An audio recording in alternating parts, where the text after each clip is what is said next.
My Dandavat Pranam Premasthi Jai, Prabhu. I'm very Jai, happy to Dandavats Maharaj, and Dandavats. Dandavats to all the devotees. Very happy to be on the Zoom program this evening, and feeling so happy to see all the other Vaishnavas, to see the bigger family. Thank you so much for allowing this privilege. And Dandavats to you, Maharaj, and to all the devotees. Yes. Jai to Shri Gurudev. I know Gurudev loves you so much, and you try so much to please him in your life. That is the purpose of our life, to please Guru and Vaishnavas. So, and that's where enthusiasm is coming from. All right, so please go ahead with your question, Prabhu.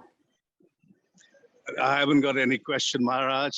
And now at this point, I will just hear, and I'll enjoy the Zoom, hearing from all the other Vaishnavas, hearing from yourself.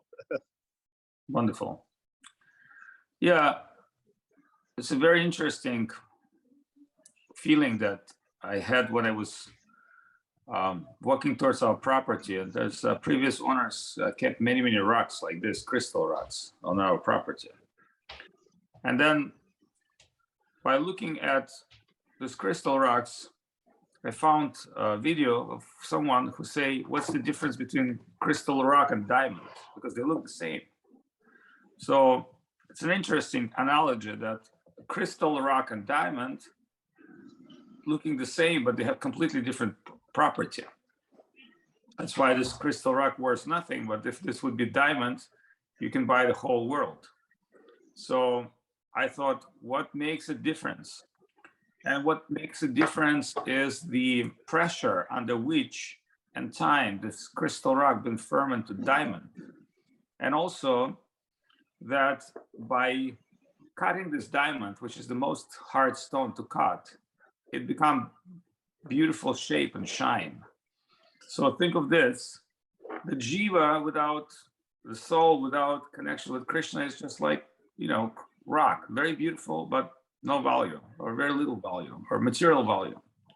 However, when jiva connect with Krishna to power of devotion, and through that power of devotion, that devotional exchange, the radiation that comes from Krishna and that source of energy, which is consciousness, that is coming towards Supreme Lord, the jiva becomes something very, very valuable, and even more valuable that Krishna's value so much. Just if we look at our gurus and our parampara, the devotees, we have to think how much these people valuable. It says in the scriptures that Vaishnava, you know, only by seeing Vaishnava, we sing this song, oh, hey Vaishnava Thakur Doya Rasagara, just by seeing Vaishnava, you will be purified. Because when you go to Ganga, Ganga is amazing. Ganga can purify its sins, but the Ganga herself, she complained to Lord Vishnu. She said, hey, I'm a Ganga, the holy river. I came to this world to purify living beings. What they come on my banks and they drop their bad karma into my waters, and then they go and sin again, just like an elephant. Elephant rolling in the sand, coming to the water, swimming, and then pure, coming out of water pure and rolling in the sand again. So Ganga complaint was that, you know, these living entities, yes, they will purify their sins, but it feels like in this world, as more opportunities you have, as more you commit to sinful activities because people misuse their freedom. So, you know, Krishna been very concerned to Ganga, and he said, well, don't worry. I will, you know, when you will come to this world, I will send pure devotees to purify you. So when pure devotees will take bath, they will purify you. Then still Ganga was not so satisfied, because she said, well, you know, I know that my sister Yamuna is so gracious, so fortunate, because as a Krishna, you will come and bathe in the rivers of Yamuna with gopis.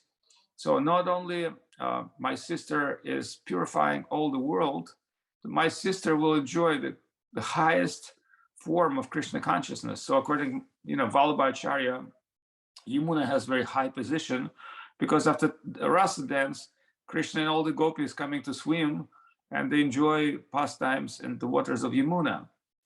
But, you know, Krishna said to Ganga, please don't worry. when I come as Mahaprabhu, I will bathe in your waters, and I will bathe in double form. One form is Supreme God, and one form is devotee. So that means a pure devotee and the Lord coming in one body, Radha and Krishna, Mahaprabhu coming to Navadvip Dham and bathing there, and having an incredible experience to not only just purify the Ganga itself, to purify the whole world with Harinam Sankirtan. So that's where all this scriptural reference coming from, because if we see all different pastimes of Lord, whether Ram Lila, Krishna Lila, or any other Leelas, they will reach their peak of distribution and Gora Lila. So when we're hearing the words of Nityananda Prabhu, Bhaja Gaurangi, Kaha Gaurangi, Laha Gaurangi Nam, worship Gauranga, meditate on Gauranga, think of pastime Gauranga, this is not just some kind of a advertising or proclamation. The Krishna Lila, Amrita Sara, the Krishna Lila, all is ocean, but as the nectar of that ocean, it's all come to Gaura Lila. So I'm just trying to say how fortunate we are to take birth in this Kali Yuga, and through some unique opportunity, we connect with devotees of Mahaprabhu, such as Guru Maharaj and Gurudev, and through their grace and through their service, although our service might be very small, but 10th of the service, we're getting such a unique opportunity to connect with such a high concept of spiritual reality, which is even yogis, munis, and rishis. They are, and gods, what to speak about yogis, rishis, and munis, when we chant song Gora Arati, Kipa Jayo Jaya Gora Chande, we mentioned that such a demigod as Shiva, who is actually more than demigod, he's like, original expansion of Vishnu, and such as great devotees as Narada, who's known to be, super devotees that travel through time and space, they're graciously worship Chaitanya Mahaprabhu, and they're, chanting kirtan with a great love and affection, tears in their eyes. So Bhaktivinoda Thakur, he wrote the song Kava Guravani Shuradhuni Tate Aradheya Krishna Bole. That is actually a very, very powerful song, because Bhaktivinoda Thakur wrote two kinds of songs. One of the songs of confession, like I'm fallen soul, I have no power, I only pray to the Guru and Vaishnava. That's one type of song. And second type of song called Siddhi Lalasa, which means he really revealed his whole divine position. And his divine position is showing the deep mood of separation from Krishna. So when we know what Krishna Lila is, we know that the core of Krishna Lila as separation, a separation of Krishna from his devotees, because Krishna leaving Vrindavan very early age, and rarely coming back, but feeling all this separation after 122 or 127 years, I don't remember exactly, but all this, let's say 100 years or more, gopis and his father and mother all felt separation from Krishna. And so that unique mood of separation, that unique mood of devotion is such that through that separation, their love become magnified millions of times. So when Mahaprabhu came, he showed that gateway of separation to all living beings such as us. As we know, Mahaprabhu manifesting different pastimes, and especially in Puri, like when Mahaprabhu coming to Puri from Navadvip, he's different Mahaprabhu. So Navadvip Mahaprabhu is unique pastimes, like Gauranga Dev with his divine associates, father, mother, Shiva Thakur, but suddenly he starts Sankirtan movement. And when he's coming to outside of Navadvip, he's no longer saying Mahaprabhu, as Guru Maharaj explained, he's Mahaprabhu avatar, because avatar is coming every Kali Yuga to save the world with Krishna consciousness. But only when Mahaprabhu dealing with his own devotees with a very intimate way, he's not Mahaprabhu avatar, his original Mahaprabhu, Swayam Bhagavan. So when Mahaprabhu is coming to Puri, at certain point, there is transformation. And so basically, some general public, they see Mahaprabhu avatar, that chanting Hare Krishna. But when Mahaprabhu speaks with Ramananda or Swarup Damodar, or Mahaprabhu in a very deep mood of separation, that is not same Mahaprabhu. That is Mahaprabhu, which is known as Swayam Bhagavan, who's feeling deep separation from Krishna, and testing that divine madness that gopi test about Krishna in Vrindavan. So you can see how all these leelas are finally connected in one, and that one Gaura leela considered to be peak and highest exposure, highest possibility. Why? Because not just for us to be connected with Krishna consciousness, also for Krishna himself, because he only can feel devotion when he becomes Chaitanya Mahaprabhu. Because remember, Krishna, although he's God, he's receiving his Vishwaya Abhiman, he's receiving service.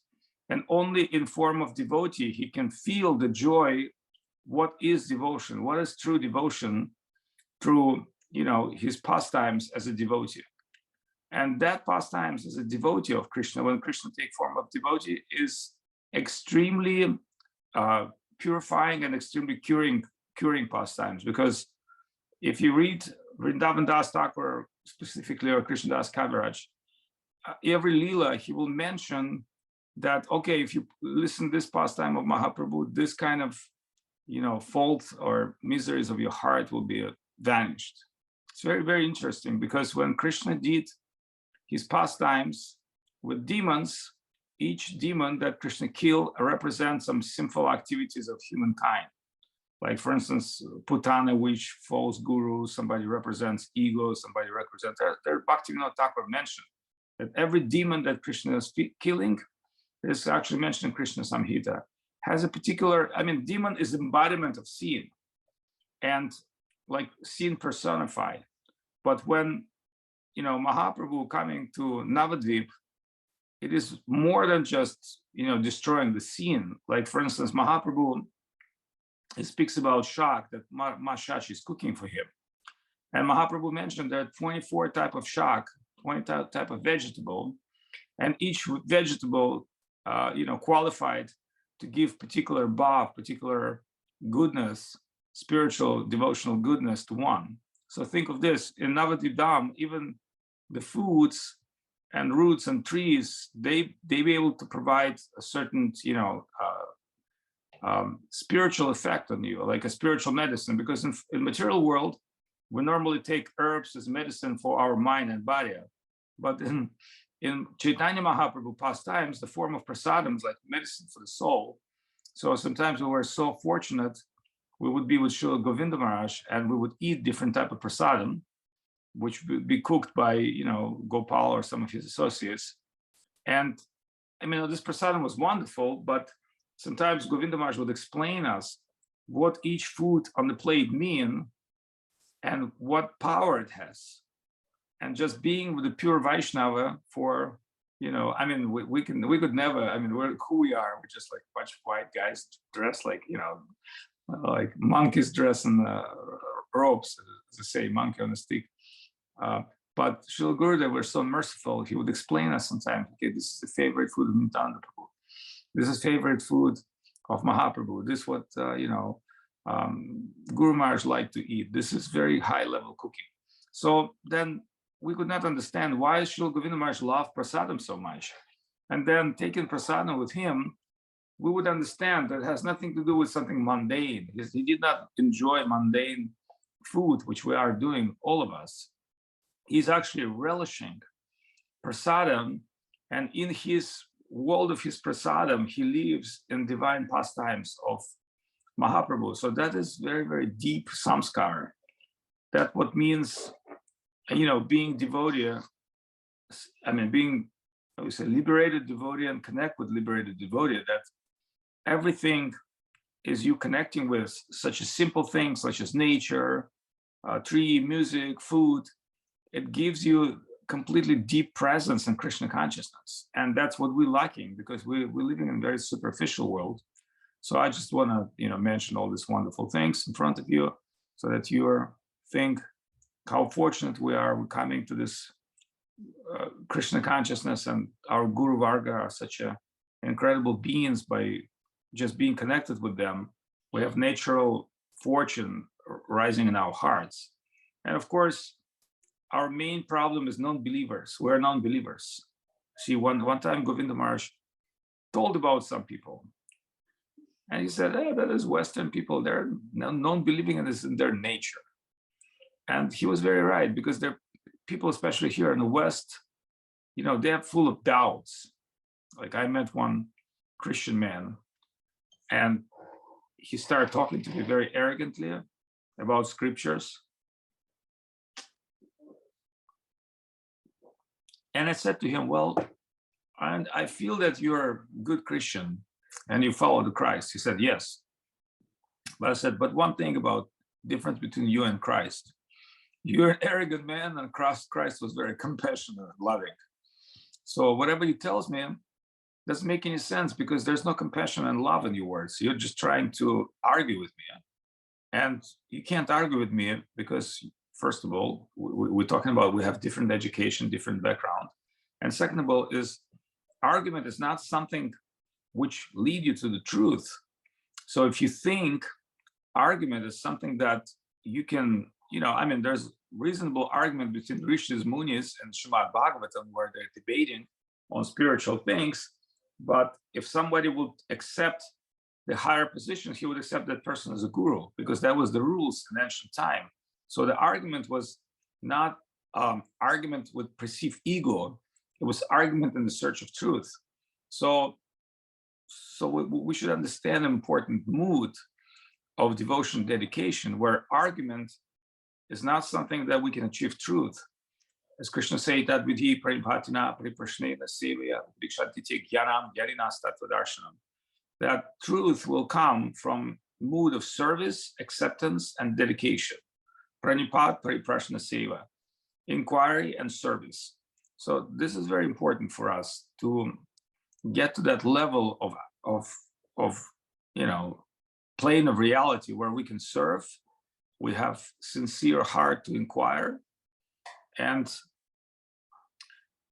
surrender, which is the most important part of our spiritual life. So Guru Maharaj wrote one book called Shishi Prapana Jivanamritam, when he described the surrender as one of the most important elements of spiritual life. So if we look at the Bhagavatam and all other scriptures, specifically in Bhagavad, we will see different characters of the Bhagavad, such as Gajendra, the elephant. He was a great king, and then later he committed some mistake and he became an elephant. And then still, having body of elephant, he kept some of his spiritual consciousness within his physical body.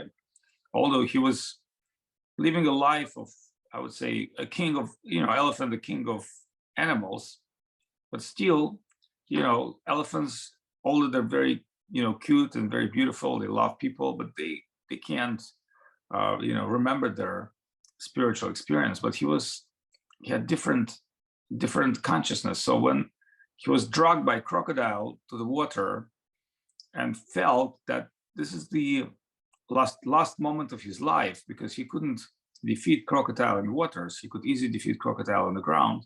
Naturally, he saw lotus flower passing by, and he offered that lotus flower to the Lord. And immediately Lord left spiritual abode Vaikuntha and came to save his devotee. Or we see Prahlad Maharaj. Prahlad Maharaj had so many troubles, and had these troubles from his own father, who was a demon. And Prahlad Maharaj tried his best to continue with his spiritual life in demonic society. But when his father tried to kill him himself, he was tried to kill many times and test through his faith. But then still Nrsimhadev appeared to protect Prahlad Maharaj. So you can see what is the unique quality of Supreme Lord. As soon as someone surrendered to Supreme Lord, Lord is immediately there. But as you see also, surrender is not a superficial thing. A lot of the characters from the Bhagavad, they have to really prove their faith and their level of surrender. So we're not just talking about our level of surrender, because our level of surrender is, yes, we're At this point, we're testing the water with our feet.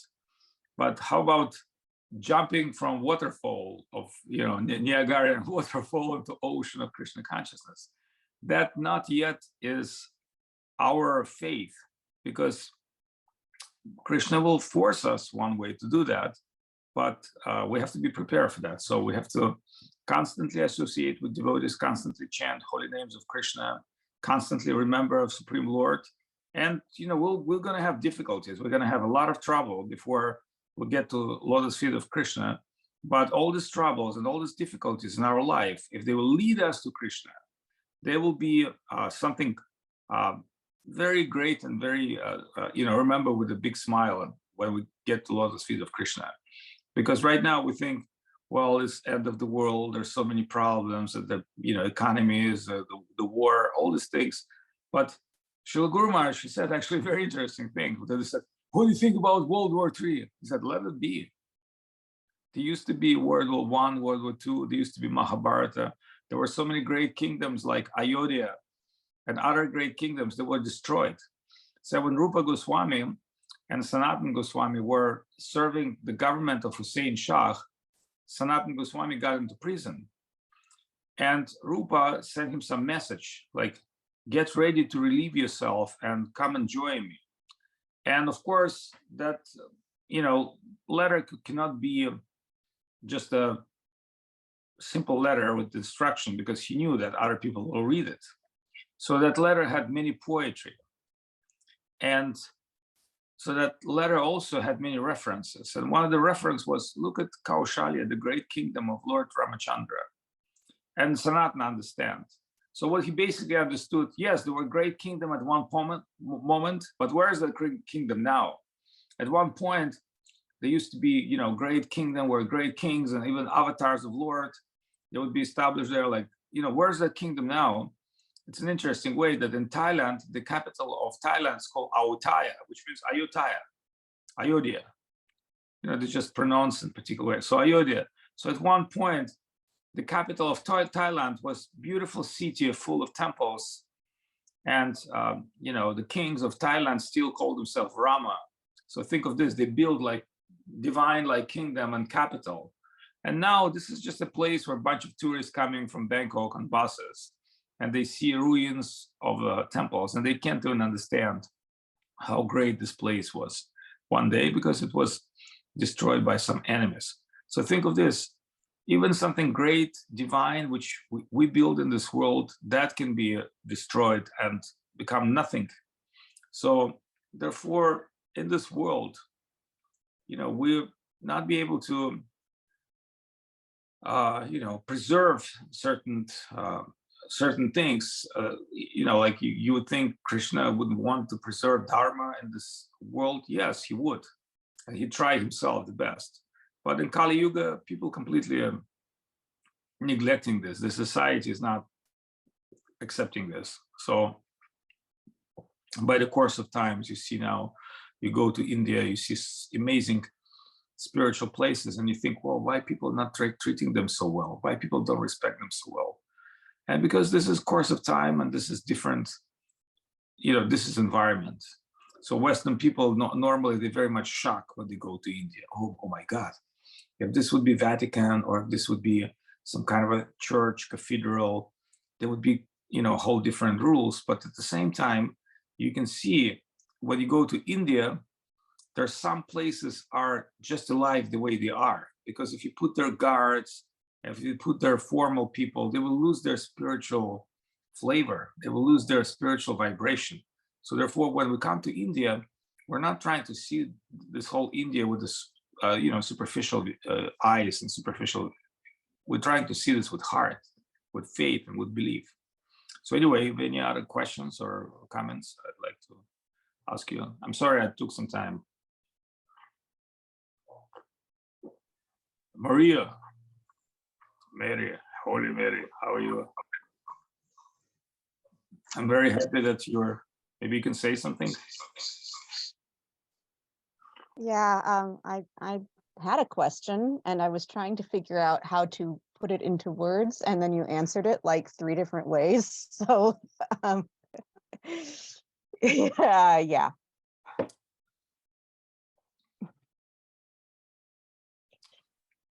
Srila Govinda Maharaj used to say it is heart-to-heart transaction. So if, think of this, in Kali Yuga, if we have such a technology where we can see and hear each other, what is the technology of spiritual world, the world of consciousness? The world of consciousness has no limit. So sometimes in fairy tale, you hear something like, okay, take this object and think of me. Krishna say, man mana bhavamad bhakto, think of me all the time. I'm in your heart. I can always hear you. And, you know, Krishna is very, you can't cheat Krishna. He's Krishna cheater number one. So a lot of people, they just try to, you know, engage God in their problem resolution, which he does a lot of time. But loving devotional service of Krishna, beauty of Krishna, it's appreciation of Krishna and sweetness of Krishna. That's what really gets you on that level. That's why in Chaitanya Charitamrita it says that if yogis are praying to Krishna, and yogis, the rishis, the muni, the sages, they pray on Krishna, they glorify Krishna, that's very good. It's very good, you know, it's very good for them, not for Krishna. Because Krishna thinks anybody will chant my name, everybody will pray to me, he'll get benefit because I'm absolute, all right? So if you're looking for perfection and you're dealing with Almighty Perfect, that's good for you, but not good for me. But he say, but when gopis, my beloved gopis, are cursing me and they want to whip my ass and they want to run after me and kick me, and they're complaining about me, that, you know, such a naughty Krishna, he promised me to come to date me, and he came to another girl. If I find this Krishna, I'm gonna like steal his peacock feathers and, you know, take all his jewels and stuff. So when gopis are cursing Krishna, Krishna said, this is the most amazing happy moments for me. Think of this. Krishna say, when my gopis chastising me, and what the gopis say very beautiful. They say, we're not yogis, I'm sorry. Like if you meet gopis, they're coming with food, and, you know, secretly they want to give all their food to Krishna. And you know, they tell very simply, hey, look, we're not yogis, I'm sorry. We respect yogis, we worship yogis, but we're not yogis. The difference between us and yogis, that yogis, they try to remember about Krishna, they try to concentrate, they meditate, they try to empty their mind. Here's our problem is different. We cannot forget Krishna. We try to kick Krishna out of our heart, but Krishna stays so deep in our heart. So every time Krishna causing so much pain to us because we're thinking of him, like we can't sleep without him, we can't eat without him. And that is the highest position of Krishna's devotees in Vrindavan. So think of this. So world of consciousness, how much, you know, we connect with that plane of consciousness. As soon as we start hearing about Krishna, Mahaprabhu, and take association, that world of consciousness take our heart. So I was just recently hearing some slokas from Srimad Bhagavatam by one very advanced devotee, and I was so happy. Just hearing the Sanskrit, it was so pleasing and so wonderful that I've heard maybe 10, 15 times. They're very famous slokas of the Bhagavad. And I thought, there's no way I can memorize all the slokas. You know, I don't have that brain. You know, my brain is gone. But if I can just hear that slokas, and one day, moment of my death, if I can just remember that, that will be the highest blessings I ever achieve. So think of this. And I'll tell you one story. One time I was in Ukraine on preaching program. And while I was in preaching program, I had very big problem. Just right from the lecture, they took me to hospital because I had severe pain in my stomach. And they hold me about 8 hours in hospital. And I almost died. And the reason they did, because they want some money. It's, you know, in Eastern Europe, it's a very common thing because the healthcare is not cheating healthcare like in the West. It's free, but, you know, they came to me and said, well, actually, we think we need an operation, but you have the money.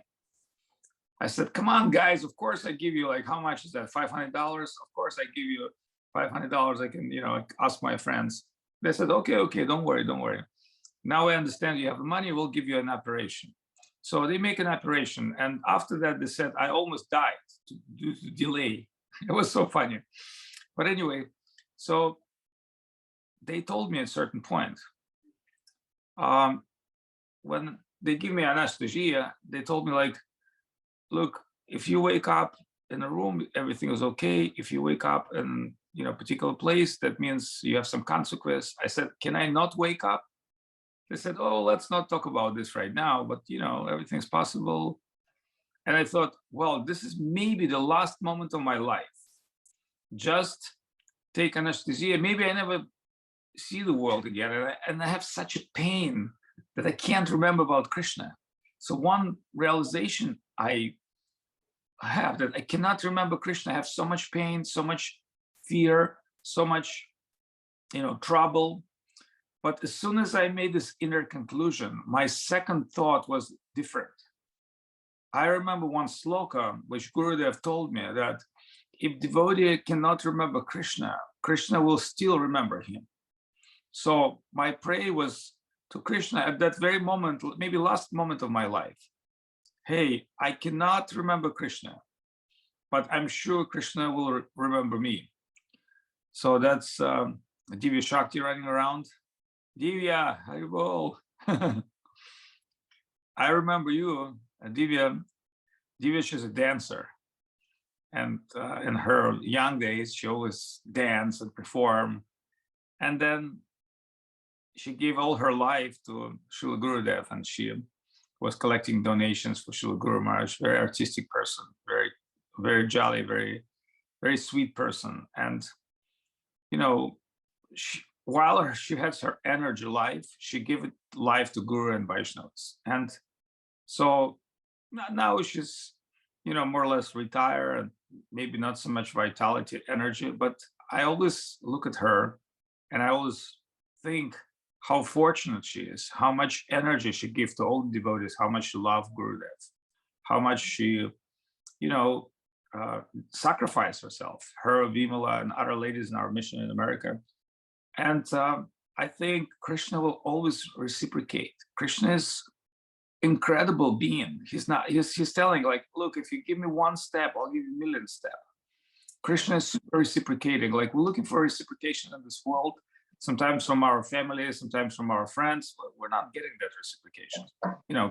Quite often the expectation of reciprocation is beyond, like, even Jesus Christ was betrayed several times by his disciples, but that's another story. But Krishna, he will not betray you. He never betray you.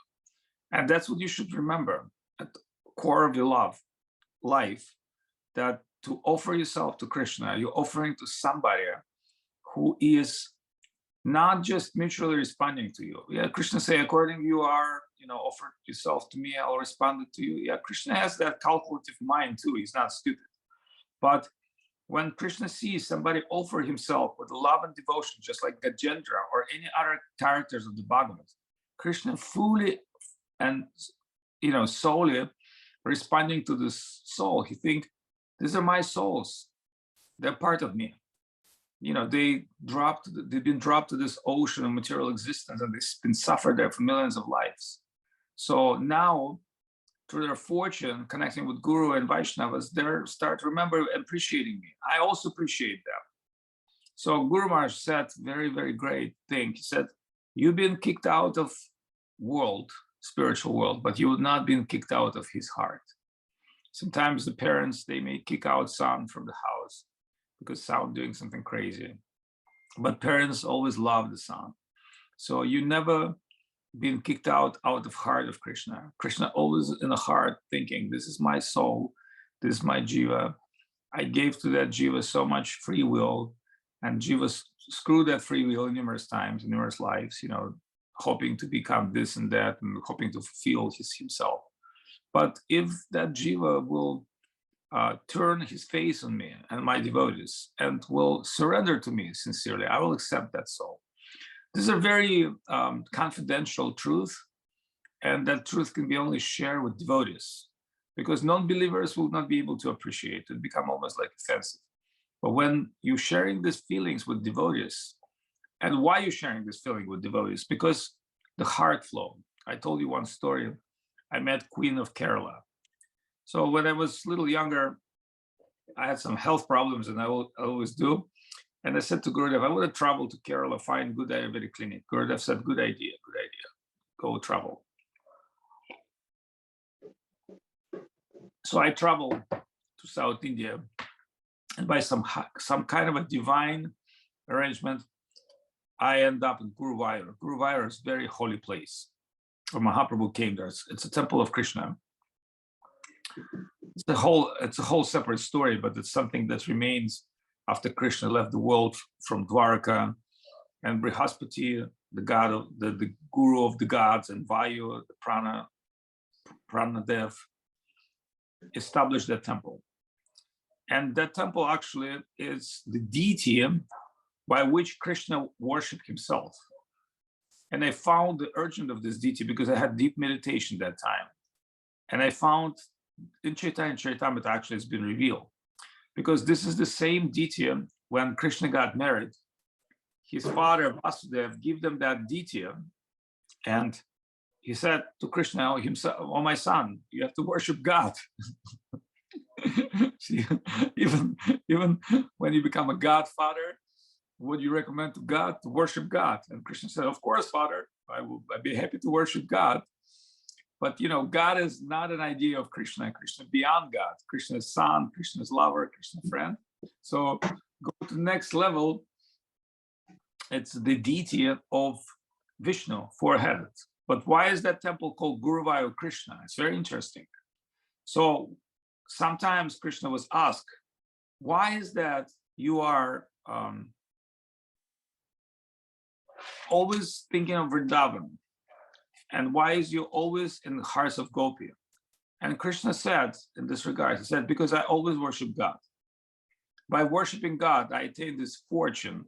Of course, Krishna is God himself, but he's giving this to general public advice. Means like, if you have that constant worship and surrender, then you'll get some incredible results. So that deity is Vishnu, four-head Vishnu.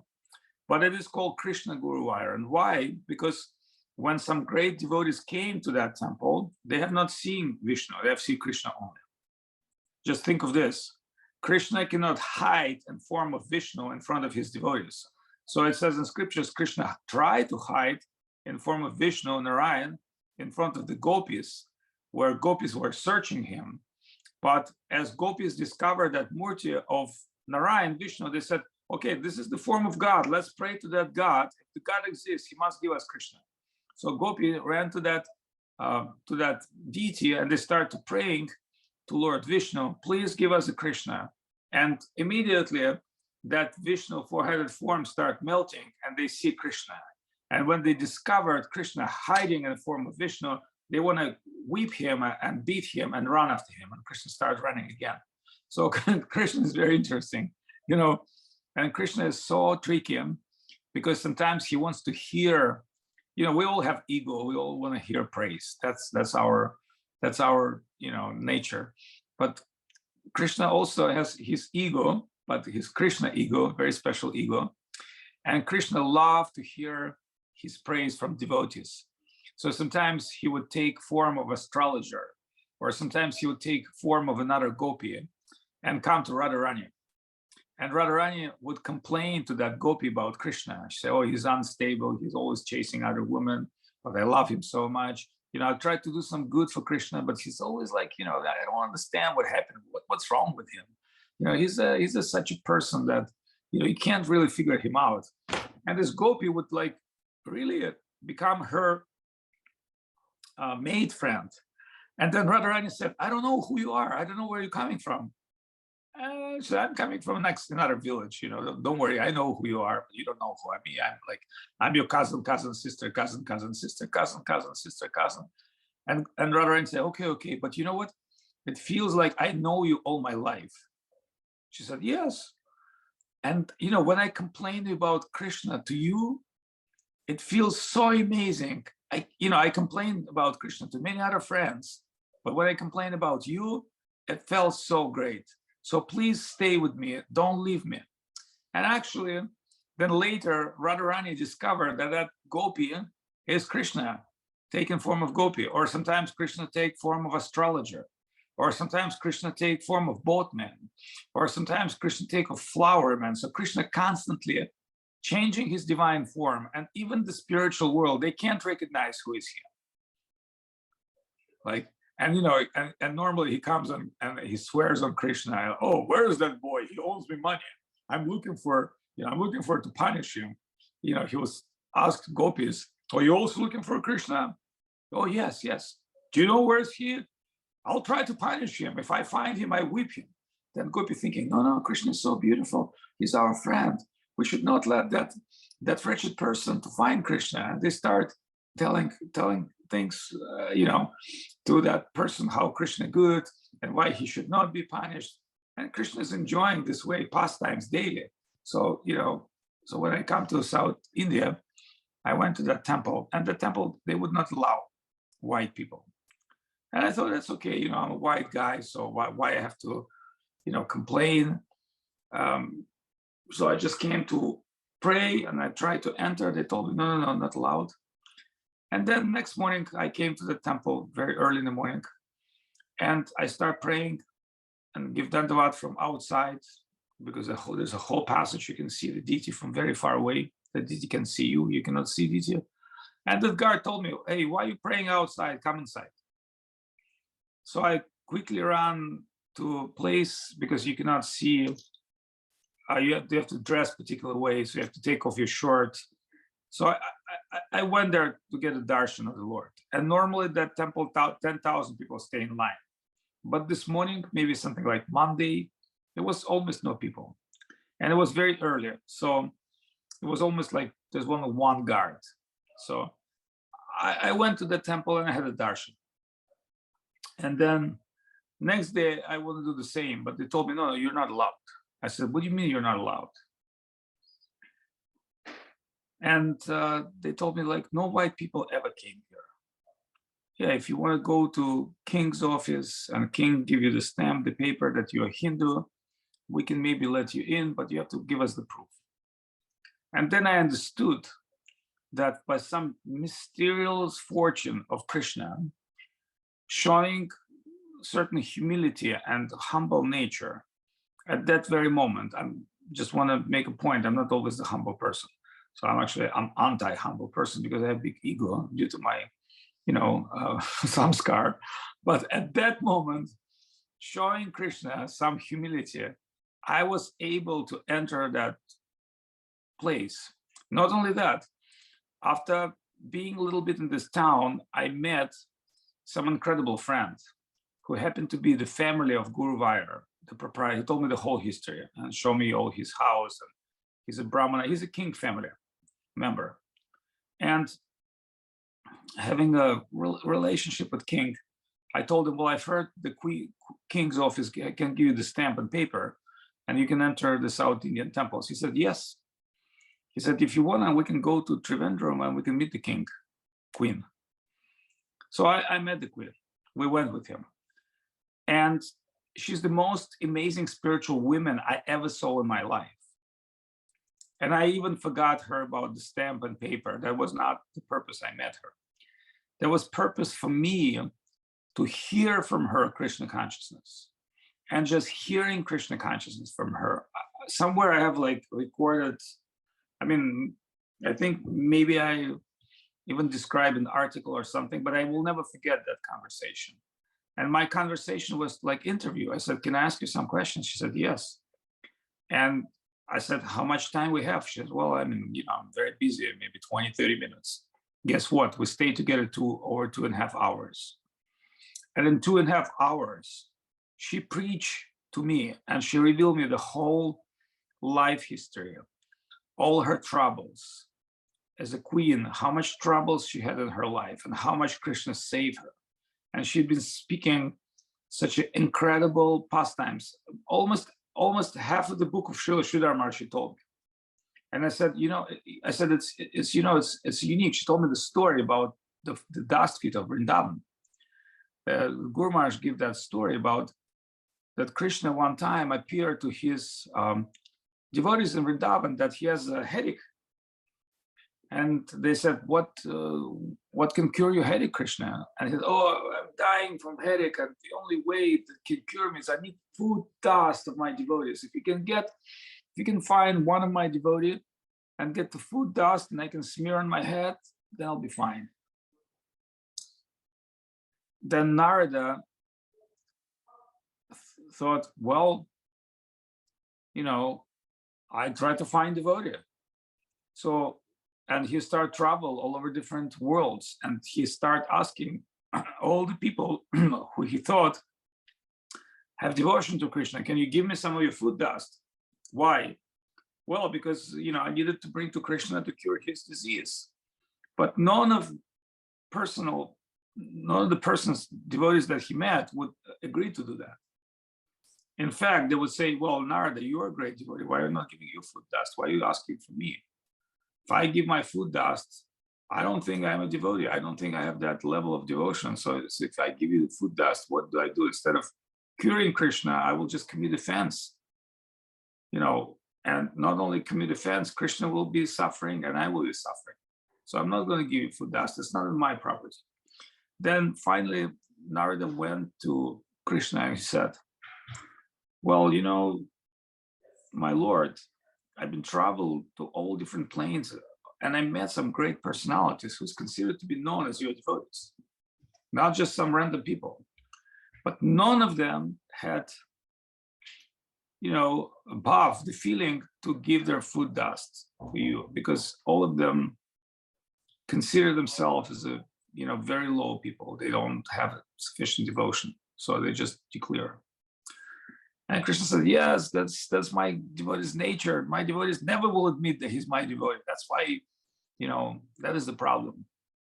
You're right, that is the problem. But you know what? I'm still having such a headache. So, and I understand that there's no one to declare, because that's true. Who has some devotion, why he has to step forward? But still I have the pain. And if I don't get that pain, I will suffer. Then Narada said, what should I do? And he said, well, there's only one type of people you haven't approached yet. You haven't approached the gopis of Vrindavan. You go talk to them. And Narada, he was considering that he's going to get the same answer. So he went to the gopis and he said to the gopis, oh, you know what? Lord has headache and he needs feed dust of devotee. And the gopis said, we're not devotees. We're not even have hinge of devotion, love of Krishna. But if for any reason you couldn't find anyone and you need that food dust, we're willing to give it to you. And they start giving the food dust. Then Narada said, do you realize that you might go to hell for that?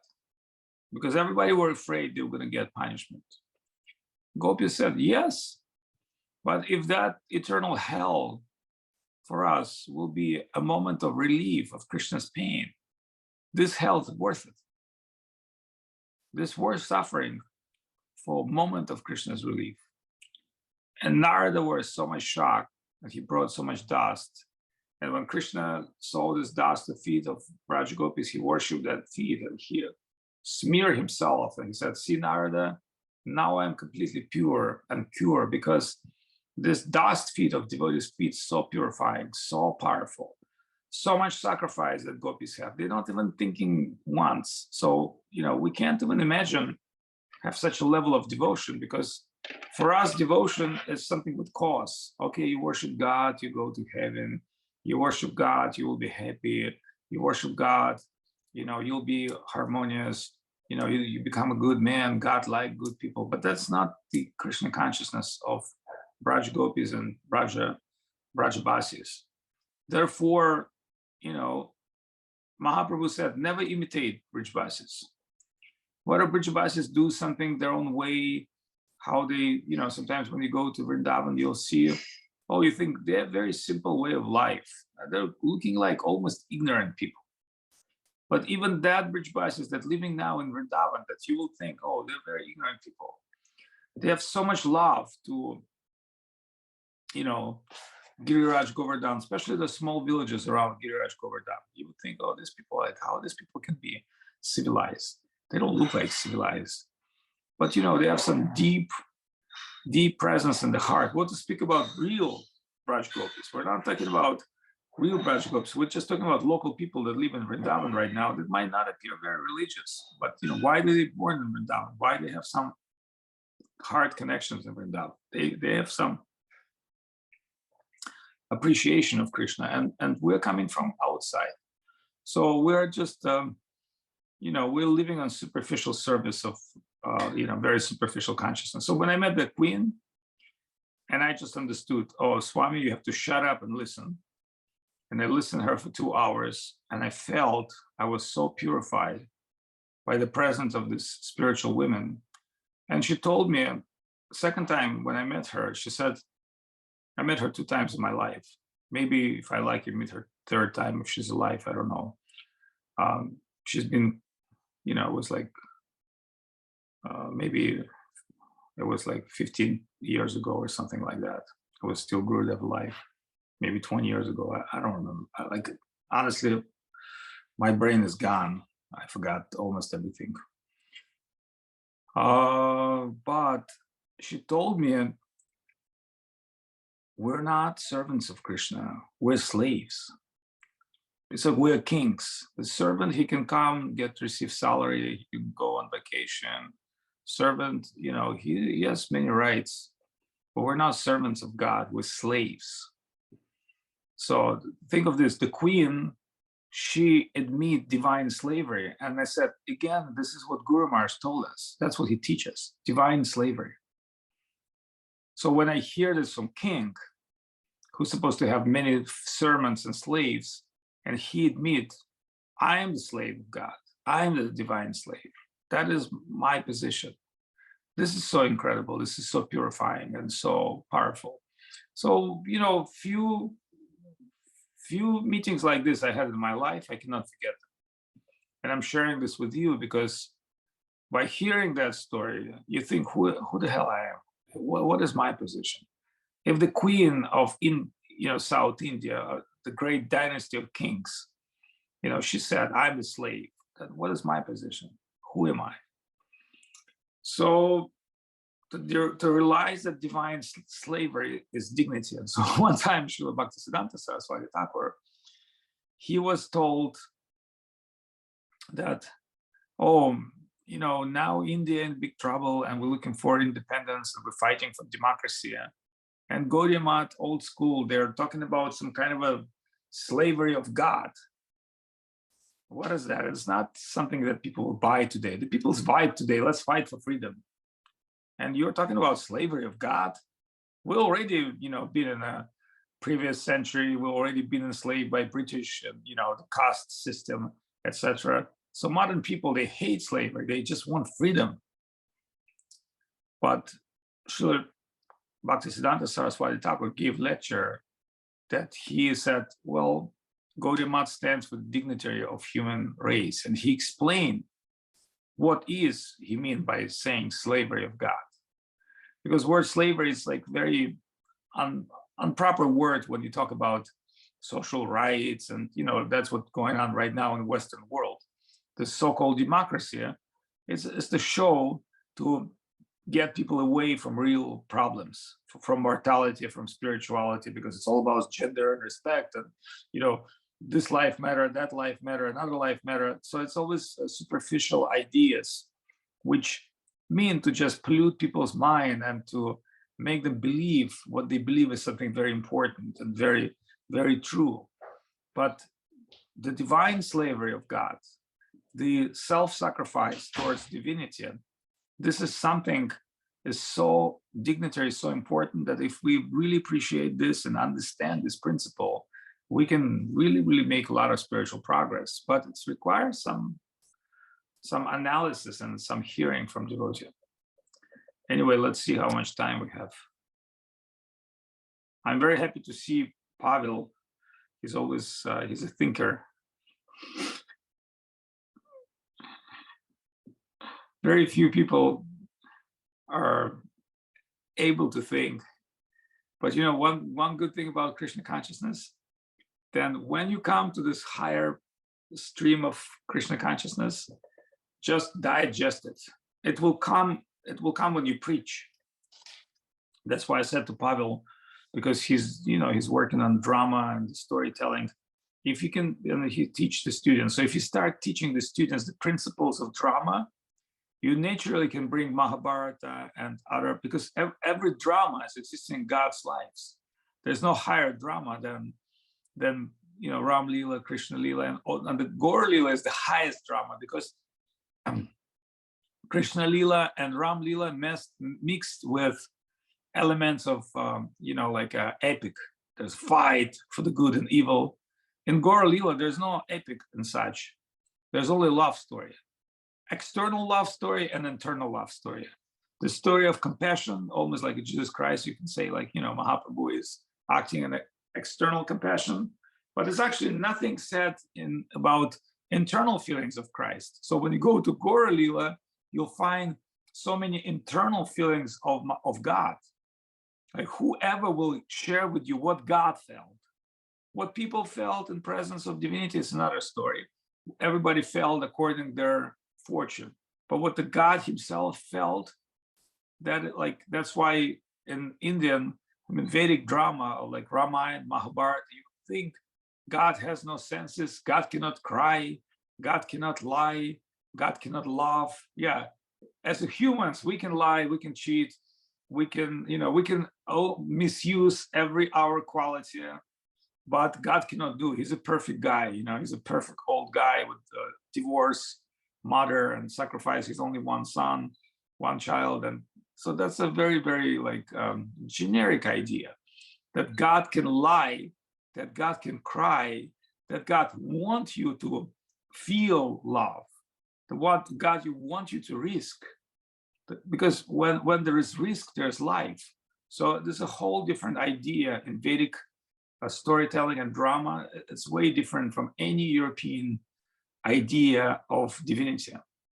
That's why it's so sweet to hear about pastimes of Krishna and his devotees. And it's so powerful in purifying our heart.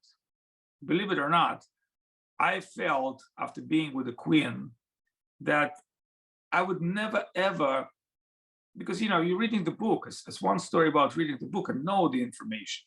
And one thing is you coming to presence of person who is the king and tell you, dude, what's your name? Avadhut Swami, let me tell you something about divine slavery.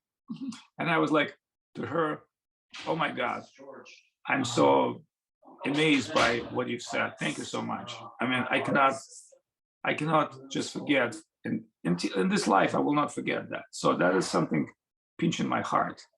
And that's what we actually we will value at the moment of our death.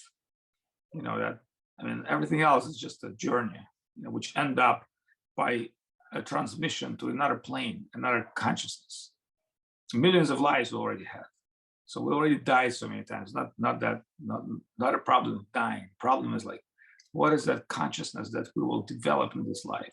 What is that appreciation we'll develop in this life? Because if we develop something substantial and real, that will move us to real position. And if we have some superficial understanding, then our life is all superficial.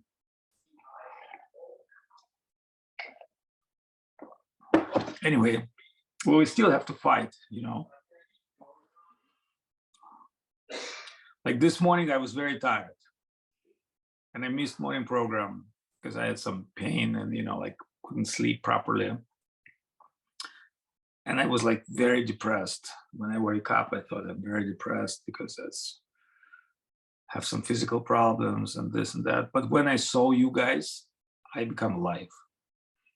When I saw your smiling faces, then I understand I'm not alone. I'm connected with the whole world. Yeah, I've done so many wrong things, therefore I'm suffering for them. There's no doubt I have to take the reactions. This is the way of karma work. Don't try to escape reactions. The reactions will come. But, where is the hope? Where is the hope? The hope is in devotees. And so please blessed me with your well wishes, and I'm so grateful that you're hearing this attentively. And I see with your eyes that your heart is fulfilled, because we are, as Guru Maharaj used to say, heart-to-heart transaction. It's not about language or the distance. It's just about, if we're able to share this and appreciate this, then it's wonderful. Haribol, Haribol. And some Russian devotees listening, I don't know how much they know English, but they're very happy and smiling and waving hands. So this is not even a question of language. And one last story is that the Chinese girl used to come to my program, the Lavati, and she wouldn't speak Russian. And she would sit 2 hours lecture. And she's Chinese, you know, Chinese are very interesting people. So I would come to her and say, hey, you know, I spoke 2 hours in Russian. What did you catch? And she said, just energy, just vibe. She said, I'm not interested in the, you know, the word meaning. I understand, I can't get it, but I like to join your lecture because I'm catching the vibe. That's what I care. And I thought that is very, very unique Chinese way to be connected, because that's just like for us hearing Sanskrit. You know, we don't know what the slokas mean, but this vibration is so powerful and so sweet that we just like, hey, you know what? It's so purifying. Anyway, guys, somebody maybe want to ask a couple of questions, or you know, we should close here. I don't know how much our time. Rasananda, Brahmachari.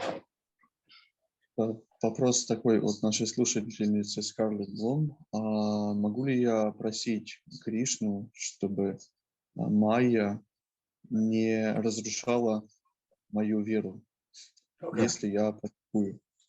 Okay, number one is very important. Maya will not disturb your faith, because Maya is servant of Krishna. She's actually our God sister.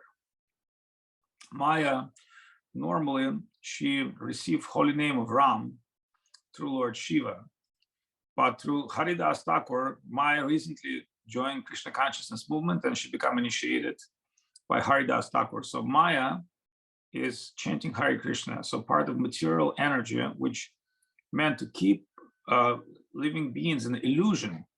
So what Maya's work, she is keeping you in illusion to think you're a physical body, you're, you know, on the verge of, you know, age crisis or economical reset, you're this, you're that, because Maya always dictates you certain conditions, but Maya is direct interest to push you towards Krishna consciousness.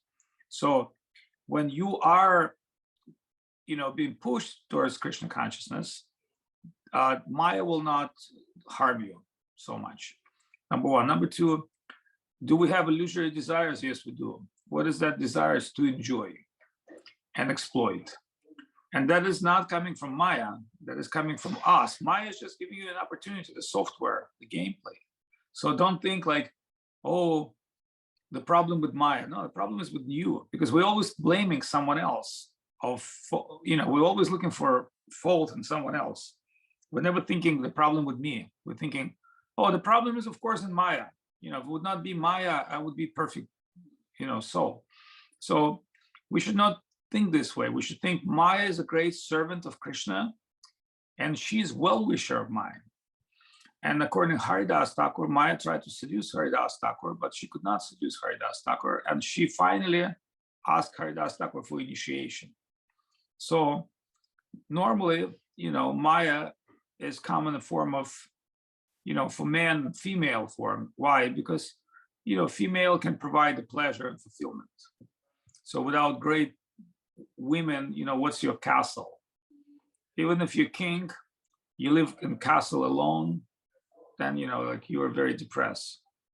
So you need a beautiful queen that should take care of the castle, should take care of it. So the king, he controlled the kingdom. The queen, she controlled the castle. So the king, he's choosing somebody alive or die. But the queen, she's choosing what do we eat, what do we wear, what kind of entertainment we have. So it is normally position of Maya in material world is to provide everything for our success or failure according to the gameplay. However, in spiritual world, Yoga Maya, and she's the wife of Balaram, actually. Because why she's wife of Balaram? Because Balaram and Yoga Maya working together in order to create the whole script and stage. Just like, what Pavel does is he's creating the environment for drama. So Balarama, he's sitting with the Yoga Maya and they say, okay, let's plan this, what would be the next pastimes? So how we're gonna work with lights and sound, where we're gonna put up decorations, what would be the music, what would be the environment. And that is the unique way of the understanding of Maya. In material world, Maya is represented in the word of, Parvati or Devi, or sometimes Kali. Kali is enforcement. When you go to jail, it's enforcement, like, mother, she can punish the child.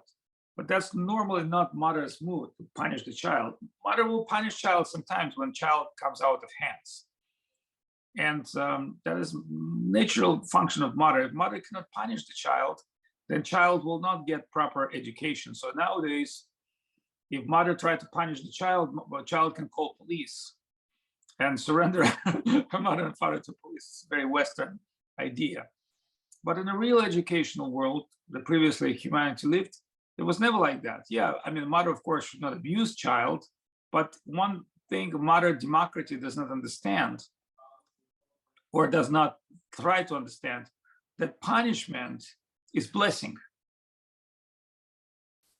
So that we cannot understand, punishment is blessing. If someone will understand that, that is the high level of consciousness, because normally we think, well, blessing is blessing to get something.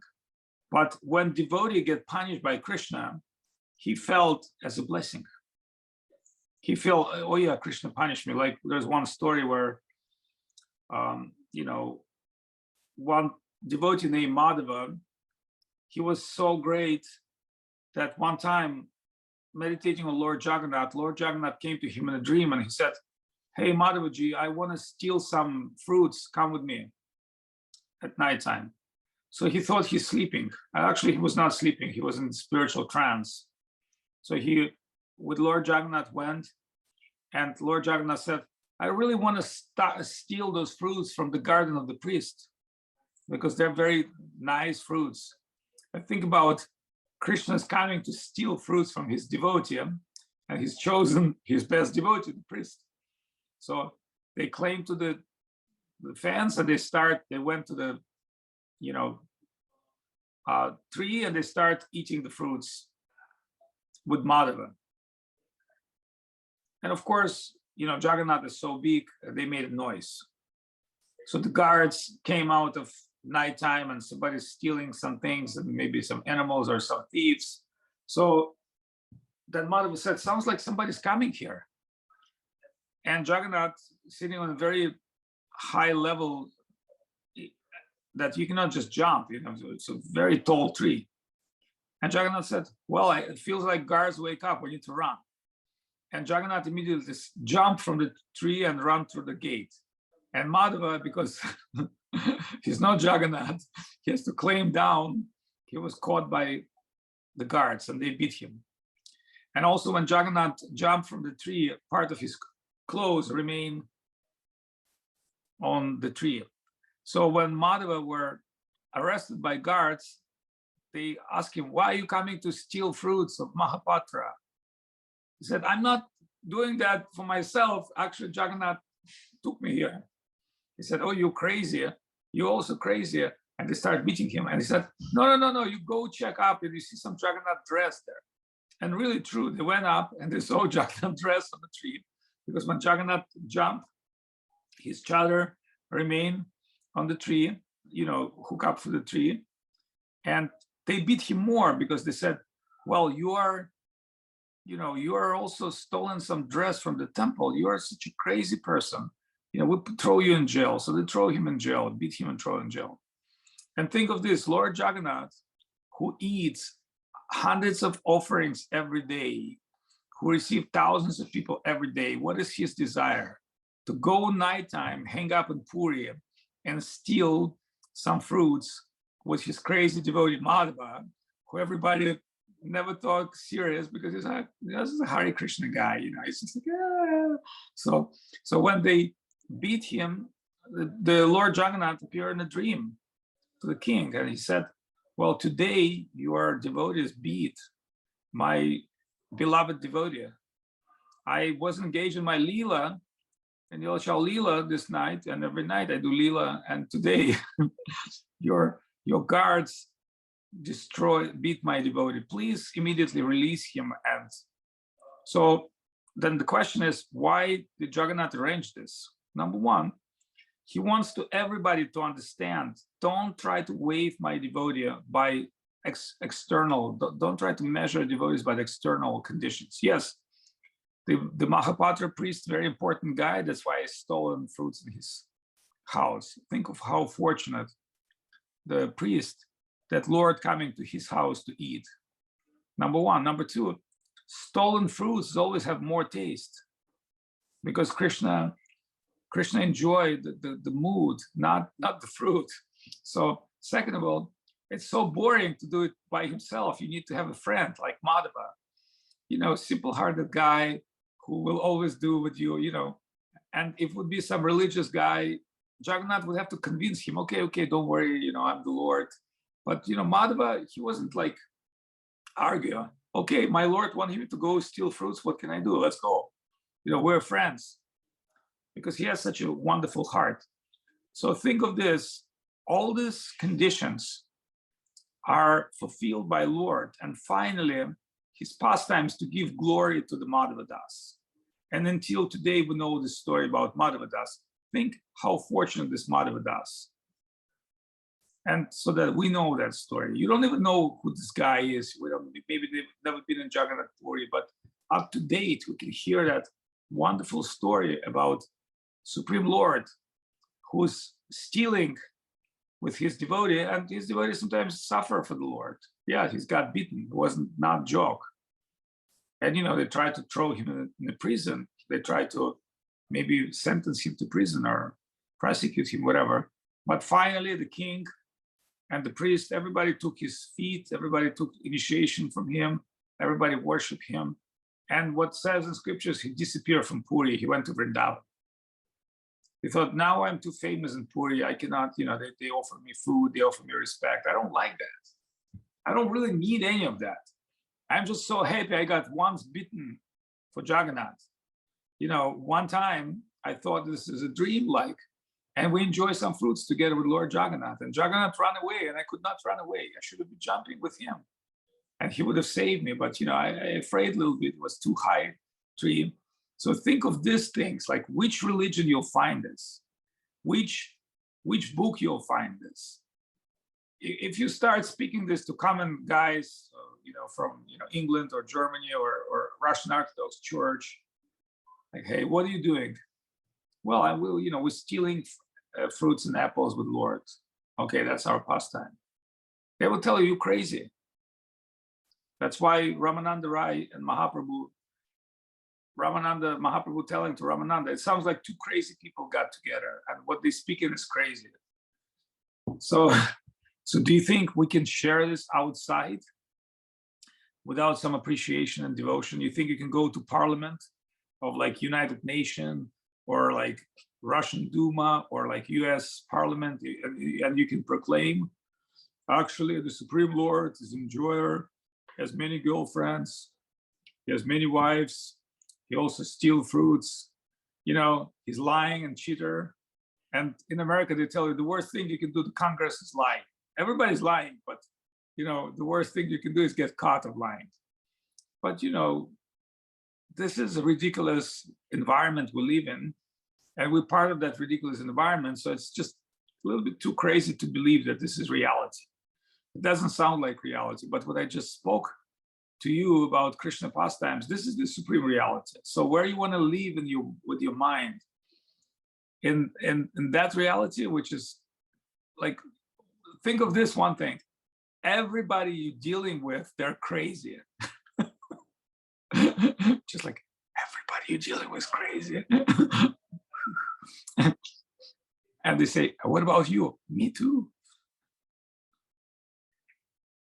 So then you always have to act normal in this world, because this is the way to deal with these people. So I never take anybody seriously. I think everybody I meet has one or another way of craziness, the material disease.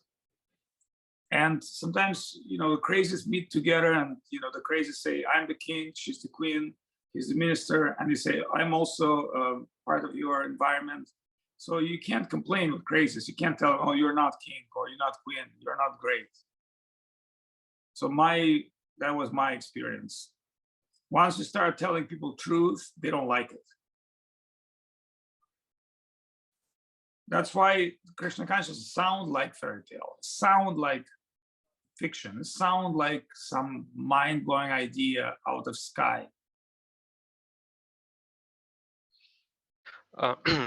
Thanks for this opportunity. So, Dandavat Maharaj, I hope I won't take long. So, a newbie question. On one hand, it is said that you need to stop communicating with materialists. On the other hand, I'm still a materialist myself, but I want to share with my friends some inspiring ideas about soul and our relationship with God. And it seems they're interested, but not that much. So question is how to understand, should I stop bothering them and communicate less, or should I try again and again to find a path to their heart? So yeah, that's all. Very good question. So as a preacher, you like a doctor to go to infected zone. And as a doctor, normally you're supposed to give the medicine for those who are feeling the necessity of the medicine. So therefore, sometimes what Pavel will tell you in drama, you have to set up the stage. Like you see many of the great people like you, they thought how to share spirituality with people that don't really interesting about spirituality. That's what actually Krishna, like if you see in Krishna Lila, there's a lot of sexual stories. There's a lot of stories about war. There's a lot of stories about cheating, revenge. That's what people want to hear. They want to hear some paramour stories. You know, they really like the stories. So sometimes the best way to share this idea is to tell people stories, because people love to hear stories. And in the stories, you inject some wisdom. Because if you just start speaking very philosophically with people, they're not inclined with that. So you try different ways. Krishna is also not stupid. Why he's doing his pastimes, why he's doing his stories, or why great sages making so-called mythical stories, which never happened. But that's the quality of the great writer, whether it's Tolstoy, Dostoevsky, it's always about story, you know, to build a good story. So there's many interesting stories in Russian classics or world classics. And of course, in Indian classics, there are great stories, because that's what capturing people's mind, the stories. People love stories. Not everyone prepared to share with you spiritual things, because nobody's ready for it. It's just like, you know, when you coming to classical music, you dress costume, you put tie, you go with somebody, you know, dress a particular way, you sit down and you prepare yourself to hear classical music. And there are people who love it. But if you just tell somebody who has like bam, bam, bam, bam, hey, come with me, I'll expose you to classical music. He say, I can't even concentrate 2 minutes with my mobile phone. I can't, I don't have receptivity for that. And there are another type of people, like when Mozart used to play his classical music, the Empire of Vienna would sleep. So they would ask Mozart, why you stop playing very high music? He said, because everybody's sleeping. That's why I do like pam, pam, pam, pam, pam, pam, pam, pam, pam. So that's like waking up sound. Therefore, sometimes you expose people to chanting or meditation. You know what? People love silent meditation because they like to answer questions with themselves. If you leave them for 5 minutes with their own self, just be quiet, they'll have a lot of fulfillment. Because even stopping mind for 5-6 minutes, it gives them the gateway to meditation. So, you know, you can approach different ways. It doesn't have to be like straightforward. You know, I tried that time, didn't work. But sometimes I do like tricks. Sometimes I say, well, let's say together Om, or let's like close our eyes and let it go. Like there's a bunch of that stuff that's going on in America, and people love it, but it's all superficial. But sometimes you have to learn how to open the gate. Anyway, so you try your best, and see, when you become a friend with devotees, then you can reveal confidential things, just what we're doing right now. When there's no connection with these people, there's no spiritual connections, then you have to find that passage for perfection. Okay, Rasananda, let's do it next. Thank you so much. Your question is very good. You stay in touch with Rasananda. He's expert and bringing people to Krishna consciousness with sound healing, crazy Avadhut dance, all crazy stuff. He's experimenting always.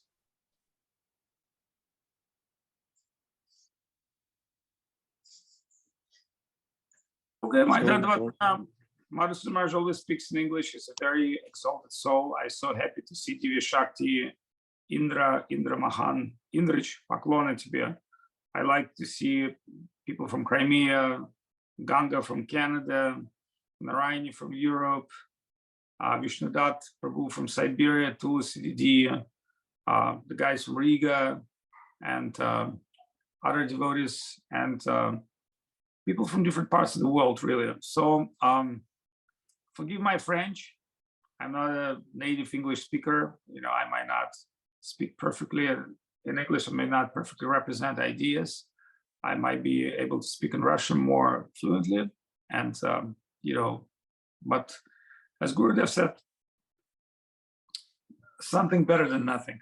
So let's meet next time. I love you all. I think you're amazing people. I'm so fortunate to meet every one of you in different part of my life. I believe Krishna sent you all to inspire me. And if I can somehow inspire you, that means there is some miracle I can witness. Otherwise, I'm not very inspired people person. So inspiration is something that will give us hope to continue spiritual life. And I pray to your feet to give you the blessings, and you please continue hearing and chanting glories of Lord Krishna, and Krishna 100% will reciprocate you. And Divya Shakti, who is there? Shileka has been hiding. Okay. Oh, now wonderful. The camera, I think the camera of yours was not very clear, but seeing you close, thank you so much. My Dandavad Pranam and Dandavad to all the divine family. So it's a good chance to see our old devotees and new devotees joining together.